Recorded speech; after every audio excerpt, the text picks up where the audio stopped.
په بلخ ولایت کې د رواني ناروغانو د مرکز مسؤلین وایي د فعالیت له پیل تر اوسه پورې 1698 تنه ښځینه او نارینه رواني ناروغان په دغه مرکز کې تر درملنې لاندې نیولي چې له ډلې 614 تنه د درملنې د پړاوونو له بشپړېدو وروسته روغ شوي او بیرته خپلو کورونو ته ستانه شوي دي.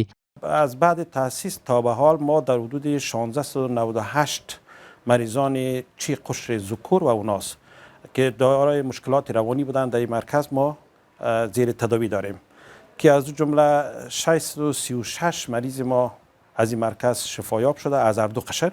د مسؤلینو په وینا دا مهال 1022 تنه ناروغان د دې مرکز د بهرنۍ درملنې په پروګرام کې شامل دي او هر میاشت په منظم ډول روغتیايي خدمتونه او تخصصي رواني مشورې ترلاسه کوي. دوی ټینګار کوي چې د ناروغانو د درملنې بهیر د عملی لارو چارو اړینو درملنو او مشورتي پروګرامونو پر مټ په دوامداره توګه روان دي.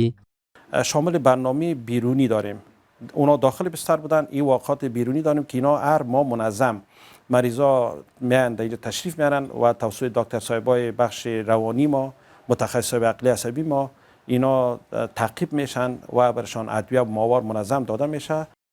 د دې مرکز یو شمېر ډاکټران او متخصصین د رواني ناروغانو د درملنې او پاملرنې په اړه وایي چې پر وخت تشخیص، د درملو منظم استعمال، رواني مشورې او د کورنیو همکاري د ناروغانو د ښه کېدو مهم لاملونه دي. هغوی زیاتوي چې ډیری ناروغان د درملنې تر بشپړېدو وروسته عادي ژوند ته راګرځي او بیرته په ټولنیزو فعالیتونو کې ونډه اخلي.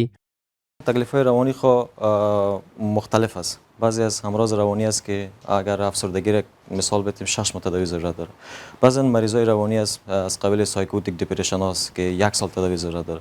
بعضی مریضی شیزوفرنی است که اگر فاز اول باشه بین 2.5 تا 5 سال باید دوا بخوره. د ټول جمعي که موږ فکر وکړو مریضان ورزش ته موږ هڅوو، ورزش وکړه، تفریح ورسره وکړه او منفي فکرونه ځان نه لرې کړو. موږ دا طریقې ورسره کار کوو چې هماغه مشکلات چې دي هماغه ورسره لرې کړو.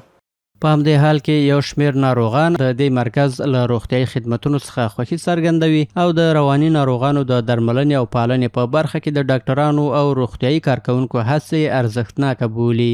هغوی وایي مناسب درملیز چاپیریال او د کارکوونکو ښه چلند د ناروغانو د روغتیايي بهیر په چټکتیا کې مهم رول لري. ما از همه از اینا خیلی تشکری میکنیم و ما خودم در اینجا تقریبا 46 روز میشه که بستر هستم.